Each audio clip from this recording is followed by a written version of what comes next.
Such a beautiful day. Calm, sunny, peaceful. Cheers to this beautiful day.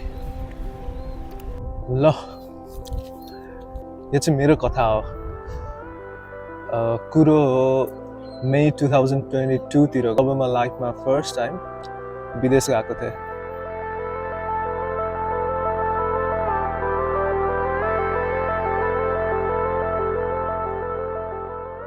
So धेरै जसो नेपाली युवा जस्तै विदेश जाने रहर मेरो पनि सानैबाट थियो इनफ्याक्ट प्लस 2 सकेपछि विदेश जाने तयारी पनि सुरु गरिसकेको थिएँ मैले तर बाबाले रोकिदिनु भयो त्यसपछि म नेपालमै पढेँ 2022 मा फेरि विदेश जान जुर्यो सानोमा चाहिँ विदेश जाने भन्दा त्यहाँको झिलिमिली त्यहाँको चहल पहल त्यहाँको रहनसहन त्यहाँको लाइफस्टाइलले अट्र्याक्ट गर्थ्यो तर यसपालिको विदेश जाने चाहिँ अलिक डिफ्रेन्ट थियो किन यसपालि चाहिँ म एक्जाम दिन गइरहेको थिएँ त्यही भएर खुसी थियो एक्साइटमेन्ट थियो एकदमै एक्साइटेड थिएँ तर डर पनि थियो रेस्पोन्सिबिलिटिजहरू पनि थियो किनभने यसपालिको विदेश जाने सिचुएसनमा अल अर नन जस्तो थियो त्यो एक्जाम पास भयो भने चाहिँ सोचेको खोजेको जुन कुराले अट्र्याक्ट भइरहेको थियो त्यो ठाउँ थियो त्यो लाइफस्टाइल थियो रहनसहन थियो भने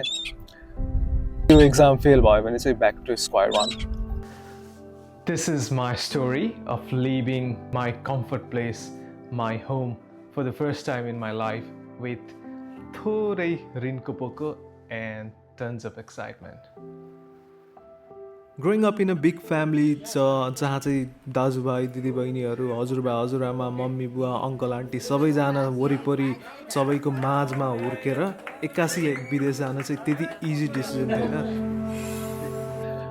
अब विदेश जाने त भनियो तर पैसा सैसा थिएन भर्खरै बिहे पनि भएको थियो जसो तसो ऋणदान गरेर यताउता साथीभाइहरू खोजेर पैसा जुटाइयो थाहा थियो राम्रो भयो भने चाहिँ राम्रै हुन्छ भन्ने अलिकति आइडिया चाहिँ थियो त्यही भएर यताउताबाट सबै कुरा मिलाएर सेट भइयो रेडी भइयो जान अनि टेन्सन त थियो पास हुन्छ हुन्न तर एक्साइटमेन्ट एकदम धेरै थियो किनभने सुनेको भिडियोहरूमा देखेको बवाल मानिने हैन खतरा मानिने सबैले सुनेको देश बेलायतमा युकेमा जानु पाउँदा चाहिँ बेग्लै खुसी थियो किनभने योभन्दा पहिले म विदेश चाहिँ कहीँ पनि कहिले पनि गएको थिएन एक्सेप्ट इन्डिया अभियसली त्यही भएर त्यो एक्साइटमेन्ट चाहिँ एकदम धेरै थियो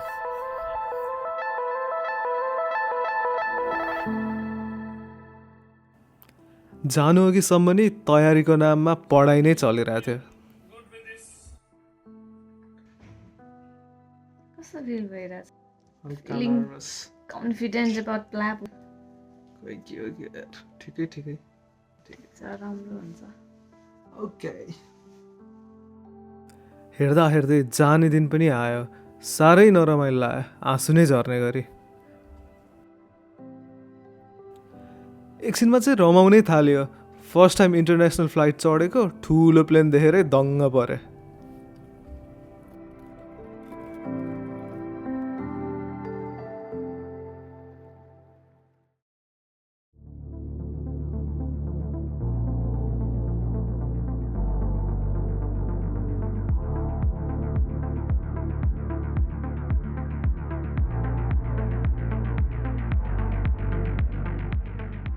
अन्तत त्यो बाक्लो बादललाई चिर्दै एउटा हरियाली सुन्दर नगरी देखिन थाल्यो र हामी ल्यान्ड गर्यौँ म्यान्चेस्टरमा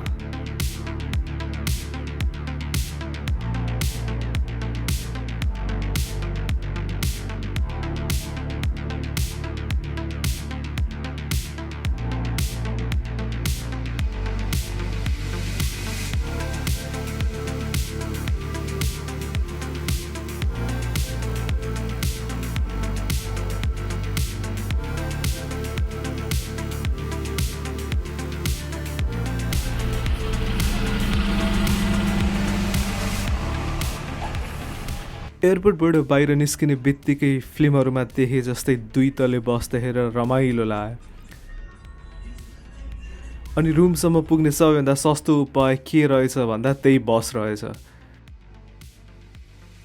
अनि फर्स्ट टाइम हामी त्यो 2 तले बस चढेर रुमतिर लाग्यौँ।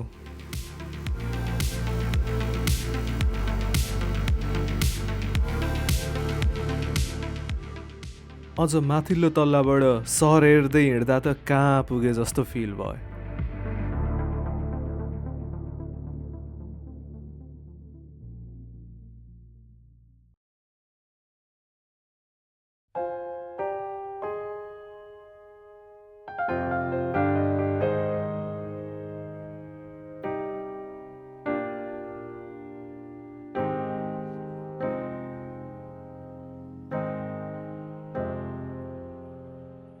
म्यान्चेस्टरमा हामी फेलोफिल्ड भन्ने ठाउँमा बस्यौँ। ग्लेना नाम गरेकी एकजना ब्रिटिस महिलाको घरमा अरूसँग बाथरुम र किचन सेयर गरेर एउटा रुममा हामी बसेका थियौँ।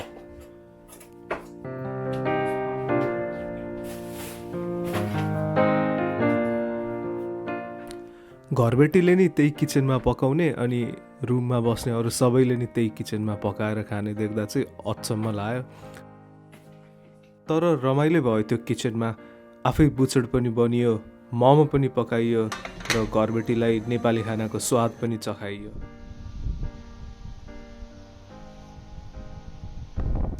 घर छेउमै एउटा राम्रो पार्क थियो अनि पार्कमा सानो पोखरी।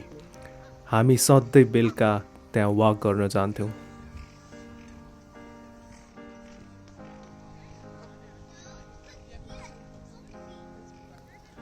जुन जुलाईको पिक समर टाइम थियो। राति 10 बजेसम्म उज्यालै हुन्थ्यो, तर पनि जाडो नै थियो, ज्याकेट लाउनै पर्थ्यो अनि हावा चल्थ्यो मजाको।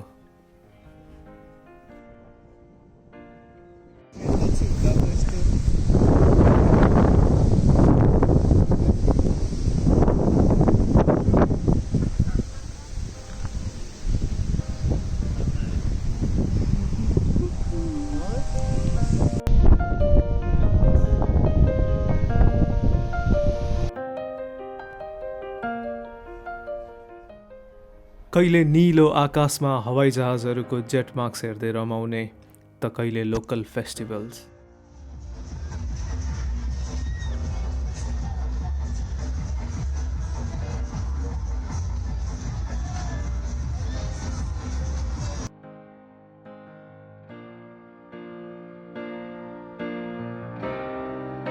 यस्तै यस्तैमा म्यान्चेस्टरको बसाइ रमाइलो भइरहेको थियो।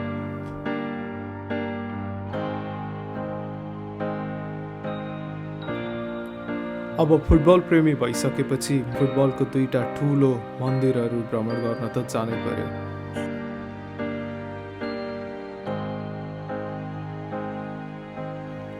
म्यान्चेस्टर युनाइटेडको ओल्ड ट्राफर्ड र म्यान्चेस्टर सिटीको एथिहाद स्टेडियम हेर्ने मौका पनि पाइयो।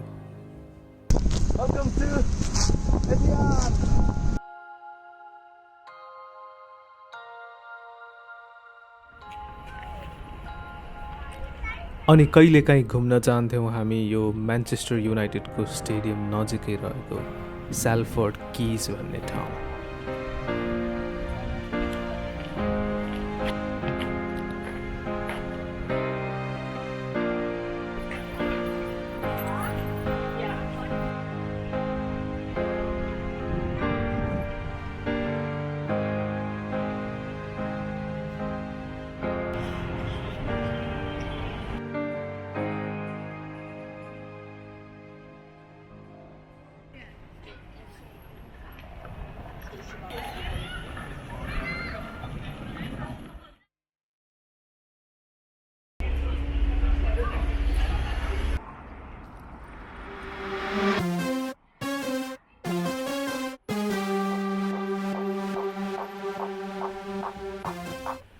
अनि एक दिन चाहिँ घुम्दै घुम्दै हामी आइपुग्यौँ यो ह्यारी पोटरको हगवार्ट्सको इन्टेरियर जस्तो देखिने जन राइल्यान्ड्स लाइब्रेरी।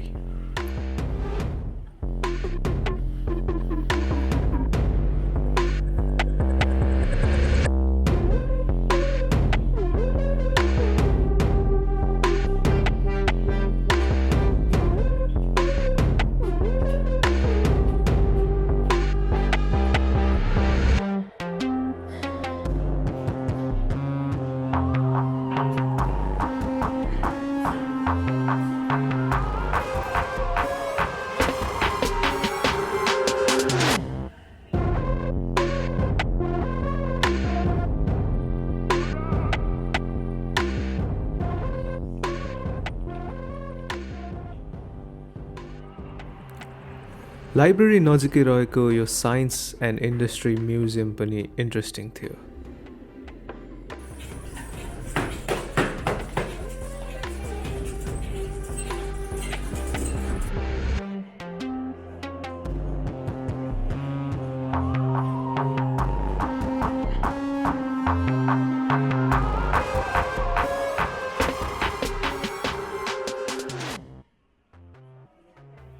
साइन्सको एडभान्समेन्ट र म्यान्चेस्टरको इन्डस्ट्रियल रेभोल्युसनको बारेमा ज्ञान पाउन राम्रो ठाउँ थियो, तर हामीलाई त्यसको बिल्कुल बालै थिएन।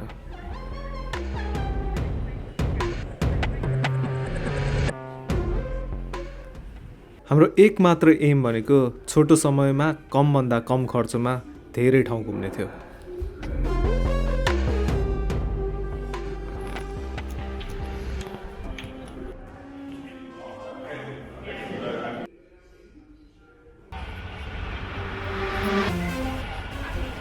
पेन्टिङ, स्कल्पचर, आर्टबारे खासै धेरै ज्ञान नहुँदा पनि हामी घुम्दै घुम्दै म्यान्चेस्टर आर्ट ग्यालरी पुग्यौँ।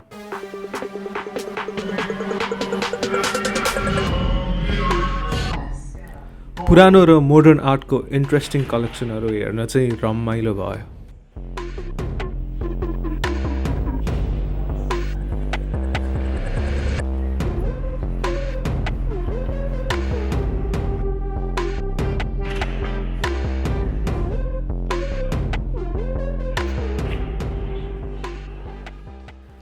कहिले डुल्दै म्यान्चेस्टर क्याथेड्रल पुगियो, कहिले बाटोमा म्याराथन हेरियो, र कहिले अरेबिक बारमा गएर फुटबल म्याच हेरियो। Life in Manchester was interesting.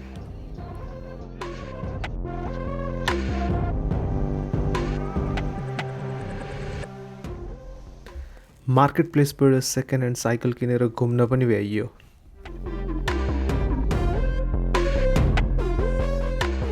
अचम्म त यहाँको मान्छेहरू बसमा, ट्रेनमा, पार्कमा जहाँ बसेर नि खाँदो रहेछ। अनि हामीले नि सिको गरेर टिफिन बक्समा मासु भात हालेर पार्कमा बसेर मजाले खाइयो।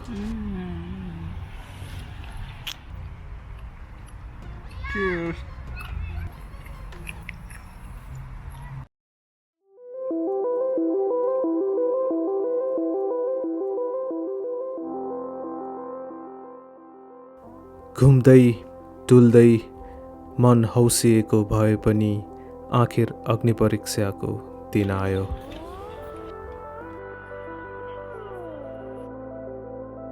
यात्राले धेरै कुरा सिकाउँछ भने चाहिँ यो यात्राले पहिलोपल्ट इन्डिपेन्डेन्सको स्वाद चखायो।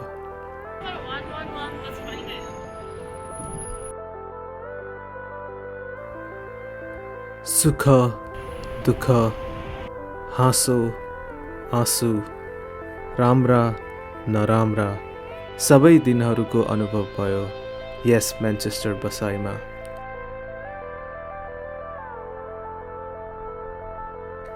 तर अन्ततः मनमा अझ बढी उत्सुकता, हौसला र जितको अनुभूति भयो।